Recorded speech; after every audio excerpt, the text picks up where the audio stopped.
Hello, আসসালামু আলাইকুম। আমি ফোরকান হোসেন আপনাদের সবাইকে স্বাগত জানাচ্ছি ওয়েবসিটি ল্যাবের পক্ষ থেকে। আজকে আমরা HTML এর ৯ নাম্বার ক্লাসে দেখব HTML এর হেড নিয়ে। আর অলরেডি আমরা HTML এর হেড অ্যাড করা জানি, কিন্তু HTML হেডের মধ্যে যে কি থাকে এবং এগুলোর কি কাজ, এটা হয়তো আমরা ডিটেলসে জানি না। সেজন্য HTML হেডের এই পার্টে আমরা দেখব যে HTML হেডের যে অপশনগুলো থাকে, যে ট্যাগগুলো থাকে, এই ট্যাগগুলো আসলে কতটা গুরুত্বপূর্ণ সেই বিষয় নিয়ে আমরা আজকে মোটামুটি একটা আলোচনা করব।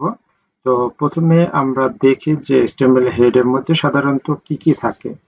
HTML হেডের মধ্যে আমরা সাধারণত মেটা ট্যাগগুলো ইউজ করি, এরপরে টাইটেল ইউজ করি, তারপর যে লিঙ্ক থাকে, এক্সটার্নাল লিঙ্ক সিএসএস এর হতে পারে, সেটা জাভাস্ক্রিপ্ট এর হতে পারে।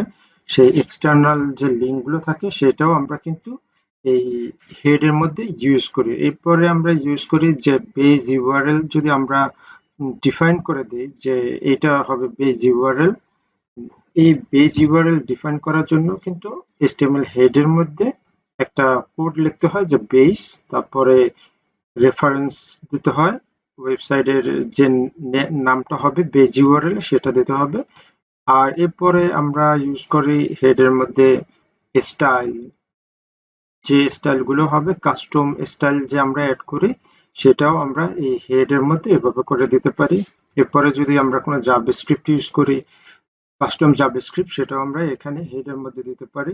তবে জাভাস্ক্রিপ্ট আমি সাধারণত হেডের মধ্যে না দিয়ে ঠিক বডি যখন শেষ হয় তার আগে দেওয়াটাই সব থেকে বেটার। এখান থেকে জাভাস্ক্রিপ্ট দিলে যেটা ভালো হবে, যে যদি জাভাস্ক্রিপ্টে কোনো এরর আসে বা কোনো কারণে ডিলে করে, তাহলে কিন্তু আমার সবগুলো HTML এবং CSS যে কোডগুলো আছে সেগুলো রান হওয়ার পর জাভাস্ক্রিপ্ট লোড হবে। সেজন্য আমি সাধারণত জাভাস্ক্রিপ্টকে এখানে দিতে পছন্দ করি। তবে আপনারা চাইলে জাভাস্ক্রিপ্টের কোড যদি দরকার হয় তাহলে এখানেও অ্যাড করতে পারেন।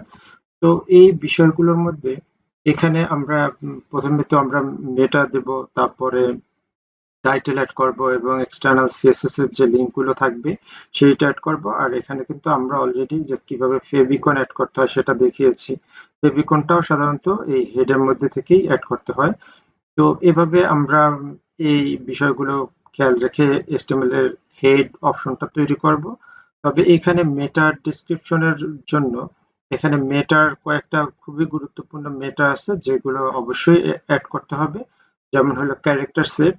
এই ক্যারেক্টার সেটটা সাধারণত হইলো যে এটা ইউটিউব 8 কে এনাবেল করবে। আপনি যদি এই মেটাটা ইউজ না করেন তাহলে কিন্তু ইউটিউব এর যে কোডগুলো থাকে সেগুলো কিন্তু ব্রাউজার পড়তে পারবে না। সেজন্য আপনাকে এই ক্যারেক্টার সেট ইউটিউব 8 এটা প্রথমে দিয়ে নিতে হবে।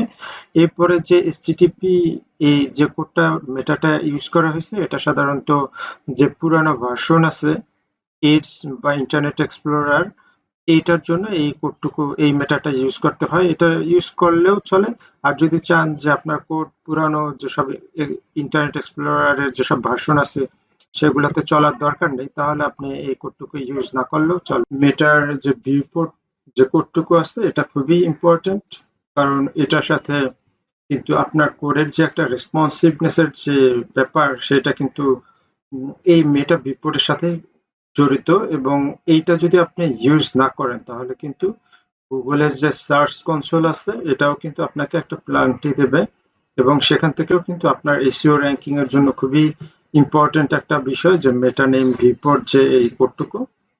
HTML এর ফাইলগুলো থাকবে, সেই HTML ফাইলের হেডের মধ্যে আপনি কোন কিওয়ার্ডস গুলো ইউজ করবেন এটা আসলে ডিপেন্ড করে আপনার যে সাইট সেটা আসলে কিসের উপরে ভিত্তি করে তৈরি করতেছেন। যদি এসইও রিলেটেড কোনো সাইট হয় তাহলে আপনি এখান থেকে এসইও রিলেটেড কন্টেন্ট অ্যাড করবেন কিওয়ার্ডসে।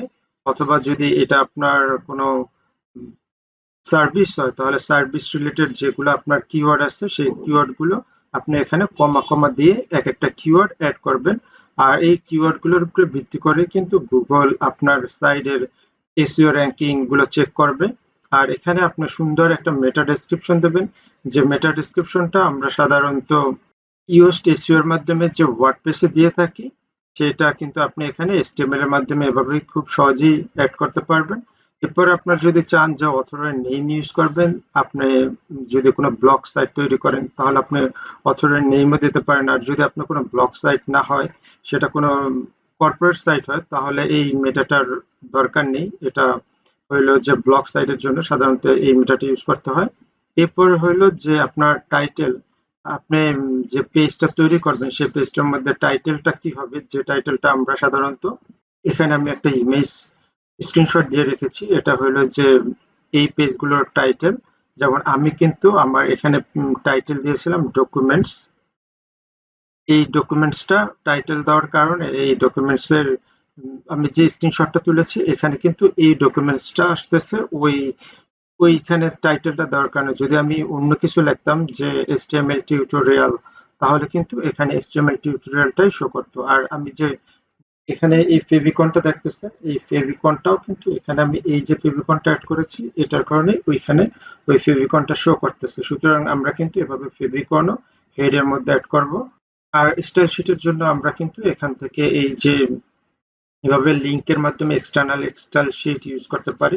এছাড়া স্টাইল লিখেও আমরা এভাবে করে আমাদের যে কাস্টম স্টাইল দিতে হবে সিএসএস, সেগুলো কিন্তু এখানে এভাবে করে হেড এর মধ্যে আমরা ইউজ করব। তো আশা করি আপনারা বুঝতে পেরেছেন যে হেড এর আসলে কি কি গুরুত্বপূর্ণ কাজ আছে। তো হেড নিয়ে যদি আরো কোনো কোশ্চেন থাকে তাহলে কমেন্টসে জানাবেন। আশা করি এই বিষয়গুলোই হলো হেড এর সব থেকে গুরুত্বপূর্ণ বিষয়, এগুলো আপনারা বুঝতে পেরেছেন। আর যদি আরো এই বিষয়গুলো নিয়ে স্টাডি করতে চান তাহলে আপনারা যাবেন এই W3 স্কুলে। আর W3 স্কুলে এখানে হেড সেকশন নিয়ে একটা কমপ্লিট একটা গাইডলাইন দেওয়া আছে এখানে, যে হেডের মধ্যে সাধারণত কি কি থাকে এবং হেডের যে এলিমেন্টস গুলো থাকে, যেমন মেটার কি কাজ, আর কত, আর এরপরে থাকে যে মেটার পর এখানে যে আমরা বলেছিলাম যে এই মেটাটা খুবই গুরুত্বপূর্ণ বিপোর্টের। আর এটা দেখতে পাচ্ছেন যে এখানে এটা কিন্তু এই বিপোর্টটা ইউজ করার ফলে এই রকমের একটা ভিউ দেখা যাচ্ছে, খুবই সুন্দর এবং রেসপন্সিভ। আর যদি আমরা এই বিপোর্টটা ইউজ না করতাম তাহলে কিন্তু এরকম একটা ভিউ হতো যেটা রেসপন্সিভ না টোটালি। তো এটা হলো যে উইদাউট ভিউপোর্ট মেটা ট্যাগ, আর এটা হলো with viewport meta tag. Just একটা মেটা ট্যাগের কারণে কিন্তু টোটাল ভিউটাই চেঞ্জ হয়ে গেছে আর কি। সুতরাং এটা খুবই গুরুত্বপূর্ণ, এটা ইউজ করবেন। আর এভাবে আমরা বেজ ইউআরএল অ্যাড করতে পারি। বেজ ইউআরএল হলো যে আমরা যে পেজটার মধ্যে থাকবো সেই পেজটার মেইন যে ইউআরএল সেটা আমরা এখান থেকে বেজ ইউআরএল হিসেবে দিয়ে দিতে পারি। তারপরে আমরা এটা দেওয়ার সুবিধা হলো যে এখানে যদি আমরা বেজ ইউআরএলটা দিই আর এরপরে যে আমরা ইমেজগুলো অ্যাড করব এখান থেকে স্ল্যাশ দেওয়ার কারণে এখানে কিন্তু আর স্ল্যাশটার দরকার হয় না। তারপরে যে আমরা ইমেজ বা এক্সটার্নাল যেসব এই মেইন ইউআরএলটুকু আমার দেওয়ার পর দরকার পড়বে না, এরপর থেকে দিলেই এইটা অটোমেটিক ভাবেই ধরে নেবে যে এটা আমার ইউআরএল এর মধ্যে আছে। এরপর আমরা দেখবো লেআউট সম্পর্কে একদম ডিটেলস। তো সবাই সাথে থাকবেন এবং চ্যানেলটা সাবস্ক্রাইব করে রাখবেন, যাতে আমি নেক্সট যে ভিডিওগুলো আপলোড করার সাথে সাথে আপনার নোটিফিকেশনের মাধ্যমে দেখতে পারবেন। এবং HTML নিয়ে মেইন হলো যে আপনার প্র্যাকটিস করতে হবে। যদি আপনি HTML এর ভালো করতে চান তাহলে কিছু লেআউট নিজে নিজে তৈরি করবেন।